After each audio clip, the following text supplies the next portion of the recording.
Well, I'm Russ Jaffe, a physician and biochemist, a certified clinical nutritionist. I maintain a fellow status in the American Society for Clinical Pathology. I'm a fellow of the American College of Nutrition.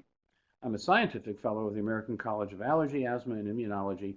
I'm a fellow of the Federation of Clinical Immunology Societies, and I'm a fellow of the American Medical Laboratory Immunologists and an overseas fellow of the Royal Society of Medicine. I'm a fellow at the Health Studies Collegium, a research foundation, and I'm director and founder of PERQUE Integrative Health, as well as ELISA Act Biotechnologies. And it's a privilege and pleasure to present these webinars to inform, to inspire, and to educate. Well, we specialize at the Health Studies Collegium in rethinking, and here we're rethinking inflammation.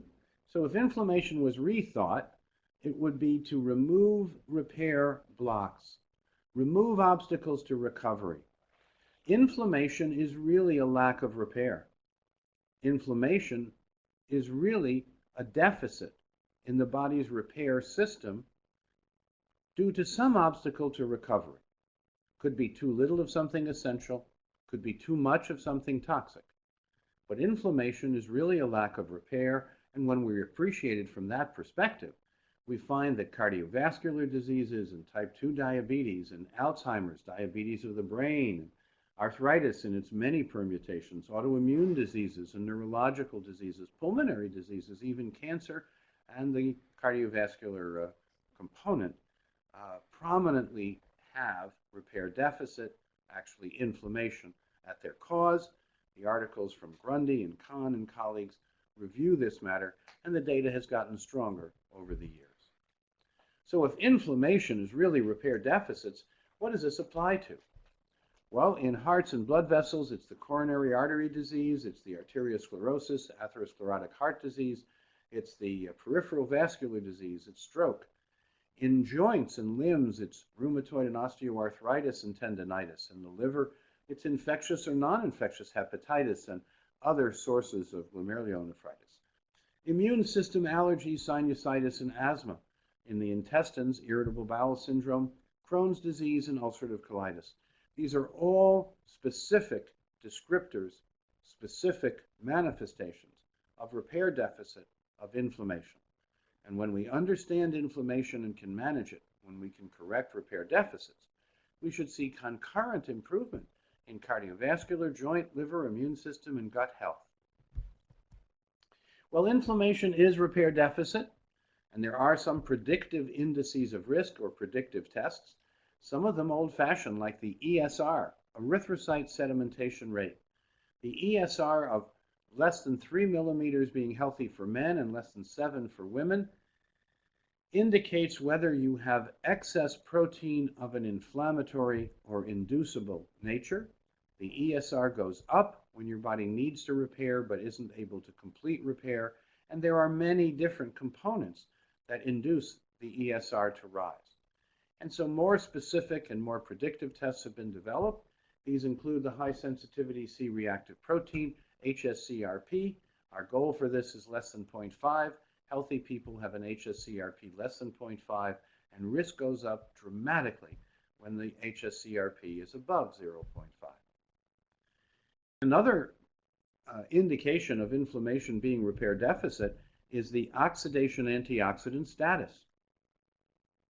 Oxidized HDL and LDL quantitation, 8-oxoguanine quantitation are measures of oxidation status and antioxidant status as well. When your antioxidants are sufficient, oxidation doesn't happen, oxidized HDL doesn't form, 8-oxoguanine doesn't form. So the goal here is to have values as close to 0 as possible, indicating that the family of antioxidants are doing their job. Now, inflammation is repair deficit. And so cumulative repair deficit or blocks to repair prevent people from restoring a healthy condition. And because when we're healthy, there is a seamless and complete repair that often happens so quickly that we don't even see any swelling or pain. We don't even see any repair deficit and inflammation. But when we're wounded, we repair so quickly that we don't even acknowledge any blocks to repair. That's the goal. Now, the innate immune system recycles, renews, and repairs the body. It supports, as part of homeostasis, a complicated word that includes all of the self-regulating, self-restoring, self-repairing mechanisms of the body. The innate immune system is responsible also for detoxifying xenotoxins, environmental toxins that can sludge up the energy system of the immune system, but the energy system of the rest of the body as well. And the immune system often sees first these xeno or environmental toxins and is responsible for detoxifying them because they're the first responders to the invasion of these toxic metabolites. The innate immune system recycles infectious materials to become cell building blocks. So the idea is for your wiggly cells to be able to take in something foreign, break it down to its elemental components, make those available to rebuild your cell, and do that without ever becoming at risk of any infection of any kind. The innate immune system also rebuilds structure. The innate immune system is responsible for your collagen and elastin. It's responsible for the wrinkles or lack of wrinkles in your skin. It's responsible for the resilience in your bones, joints, membranes, and cell systems. The innate immune system also renews basement membrane, the diffusion barrier that allows good stuff to come in and bad stuff to go out. And so when nutrients are deficient or xenotoxins above the detoxification pathway, there's a need for enhanced innate immune system activity and function. So if we give all the nutrients that are needed, the innate immune system can do its job. If any one of the essential nutrients is deficient, the immune system is hampered in proportion to that specific deficit. So we could have 95 out of 100 things we need, but the few things we lack will actually control the whole system, and those deficiencies need to be corrected in order for the rest of the cellular assembly line to work productively and efficiently. Now, what are these cells that are involved in first-line response and repair? Well, the innate dendritic or phagocytic cells include macrophages, monocytes, and granulocytes, three important classes of blood cells, fibroblasts in every tissue, endothelial cells that line blood vessels, glial cells in your brain, and Kupffer cells in your liver, and sinusoidal cells of the spleen. All of these are actually dendritic, phagocytic, first responder, first line cells. When something foreign comes in, when something needs to be recycled, when something needs to be dealt with, it's these cells that see first what needs to be done. If they can recycle it, they do, and if they need to call in additional help, they'll do that as well. So dendritics eat and recycle pathogens. These are some scanning electron micrographs that are colorized, and they show the bacteria, generally in a shade of green, being drawn to or about to be engulfed by a phagocytic or granulocytic cell, one that's going to break them down in the lysosome to their building blocks, and then make use of those building blocks to rebuild the cell. Inflammation and oxidative stress, a very important aspect of health and well-being. Long-term inflammation causes progressive damage due to cumulative deficits. Chronic systemic inflammation involves cumulative repair deficits in multiple distressed internal organs and systems, and that's why autoimmunity is so often multiple. People who have diabetes often usually have some other autoimmune condition like thyroiditis or arthritis. They're more disposed to asthma and pneumonitis. So if you have someone with an autoimmune condition, look for others. They usually cluster together. Inflammation causes free radical damage and oxidative stress. Inflammation is a sign that there's a deficit in essential nutrients, essential protective nutrients, and therefore enhancement of those essentials is needed. While diet is the first place to begin, supplements are usually needed to meet the requirements of 21st century living. In regard to oxidative stress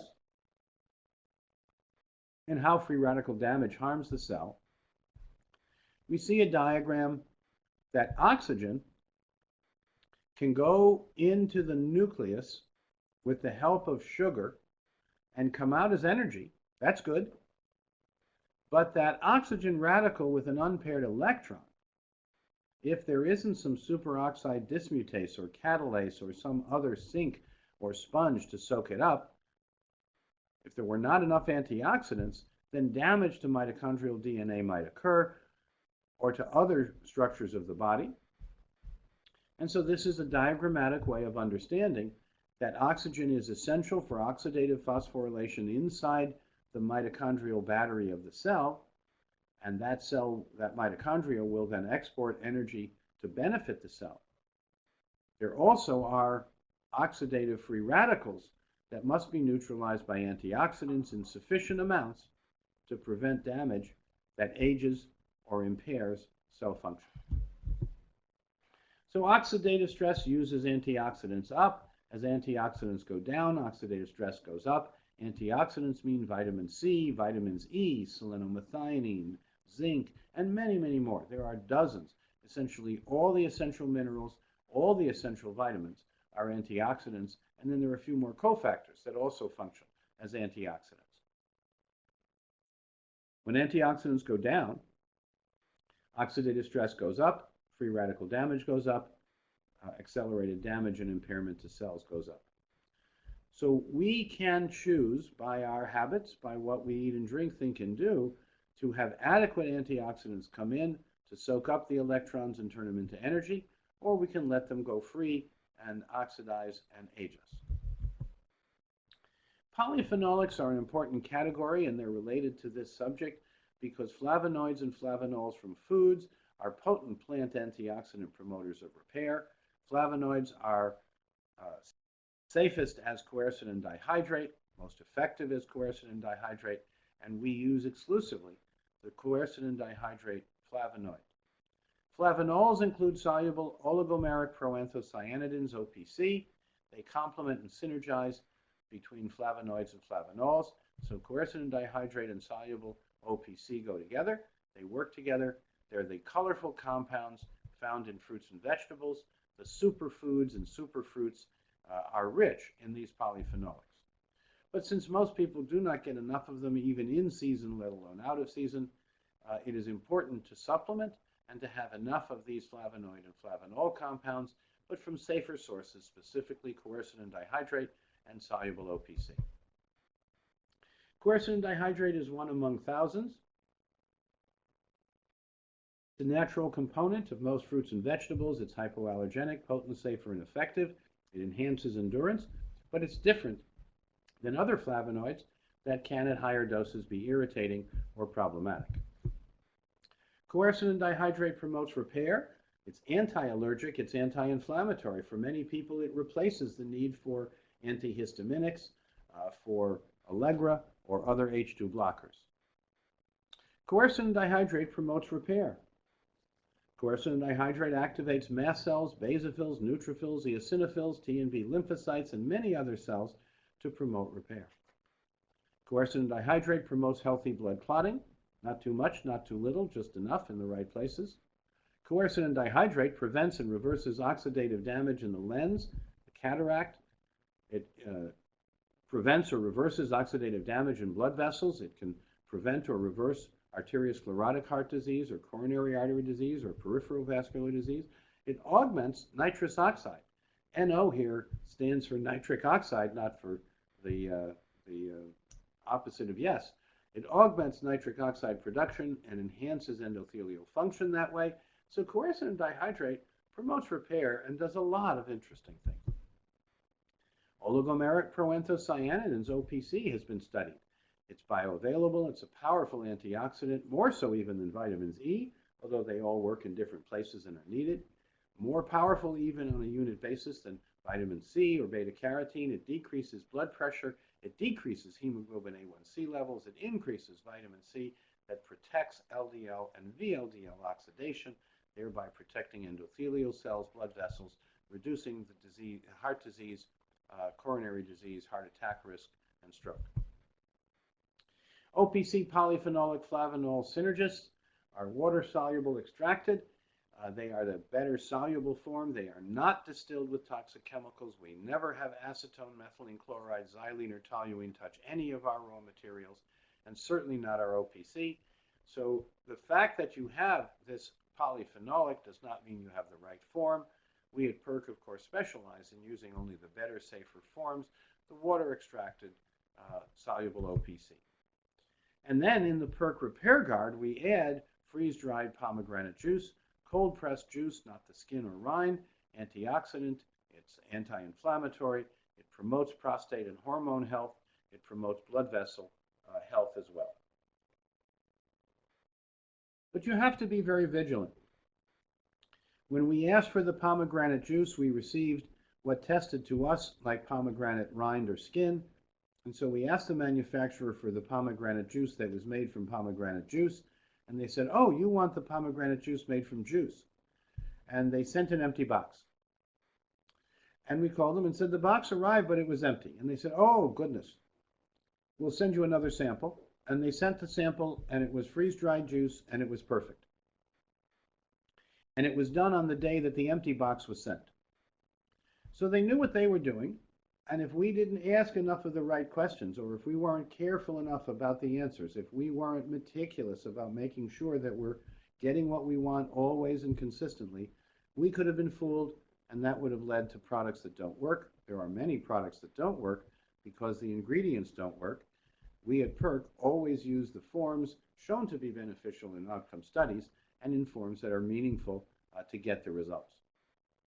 So oxidative stress, which is related to inflammation, is about stopping free radicals to enhance repair. There are unique flavonoid-flavanol protective combinations, quercetin dihydrate and soluble OPC, plus or minus organic cold-pressed pomegranate juice. We provide them in transport-activated tropho-restorative ways to repair the body's structure of collagen and elasticity elastin. For highest ORAC, or oxygen radical accepting capacity, free radical trapping activity. Now, ORAC is a term you'll probably hear more and more about. Oxygen radical accepting capacity has to do with how much antioxidant is in the food or in the supplement. So people have measured the antioxidant capacity of raspberries or strawberries or blueberries or lychee or cherries, and what we see on the next table is the results of kale, blueberries, blackberries, dried plums, cherry juice, mangosteen. These are considered to be superfoods, super vegetables, super fruits with high antioxidant capacity. Notice that quercetin and OPC, what is PERQUE Pain Guard, literally blows away. It has, by this standard, in 100 grams, it has about 160,000 ORAC units, which means 16,000 per gram, and on a relative 100-gram basis, compared to kale or blackberries, compared to blueberries, plums, cherries, or mangosteen, it has dramatically more, but about a third as much as PERQUE Repair Guard.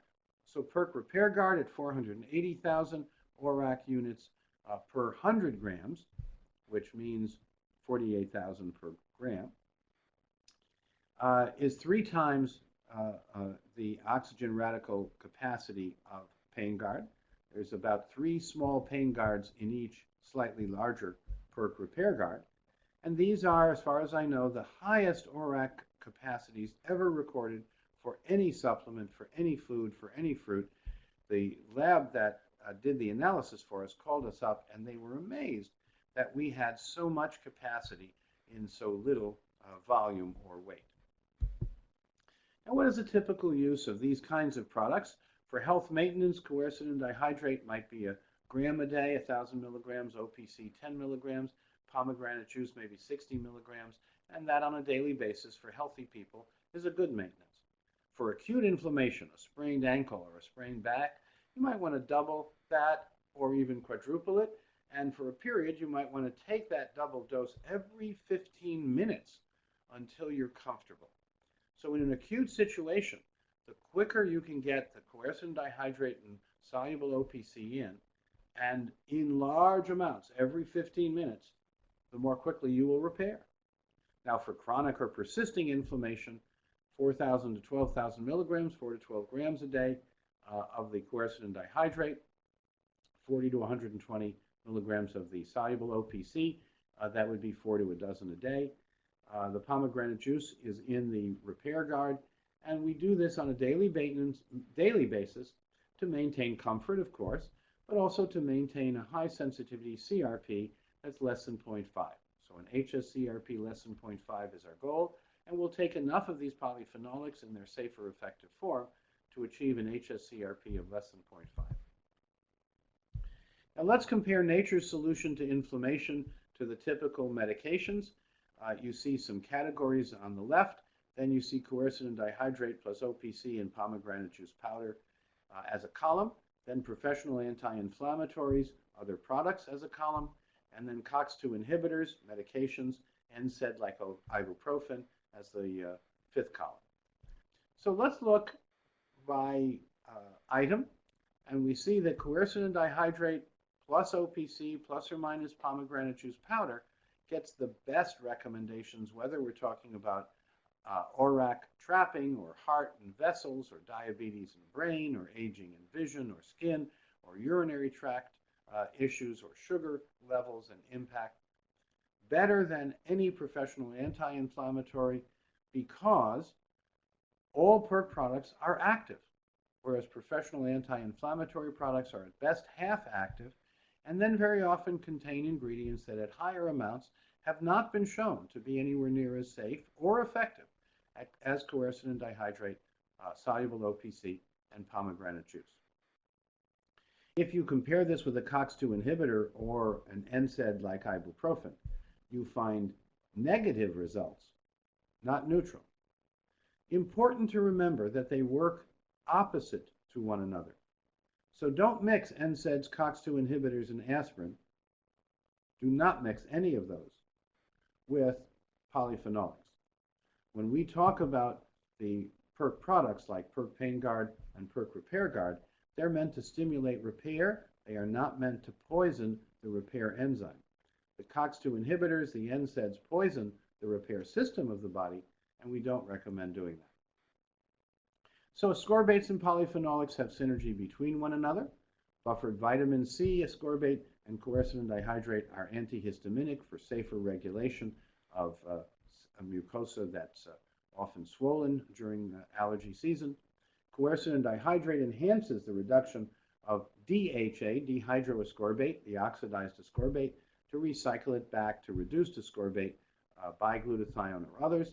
And this is how the body works to recycle itself so that the vitamin C works synergistically with the polyphenolics to enhance protection and to reduce risk.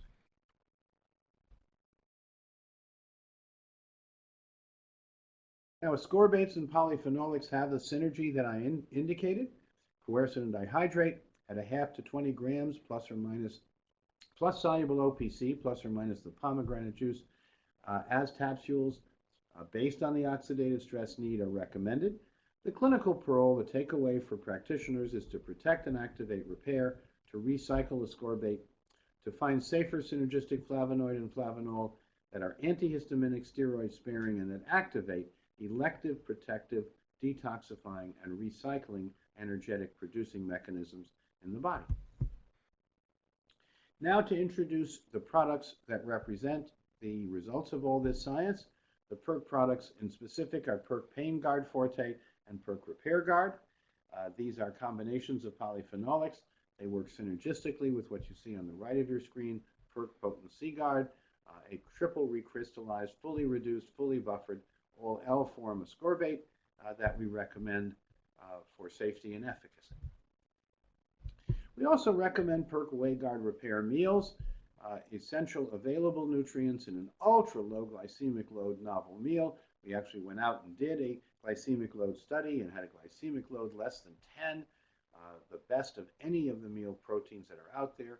You get 15 grams of 100% native whey protein plus 500 milligrams each of quercetin dihydrate and soluble OPC. Visit www.perquewayguardrepair.com for more information about this meal replacement. About 200 healthy calories to promote immune system repair and resilience, and to replace what is typically 800 to 1200 bad calories with more nutrient density, more balance, and more digestive ease and health. At the Health Studies Collegium, the Alkaline Way has emerged. It's evoking human healing responses. We find there are human healing responses. They have to do with the immune tolerance mechanisms and resilience. They have to do with neurohormonal balance. They have to do with digestion and detoxification systems.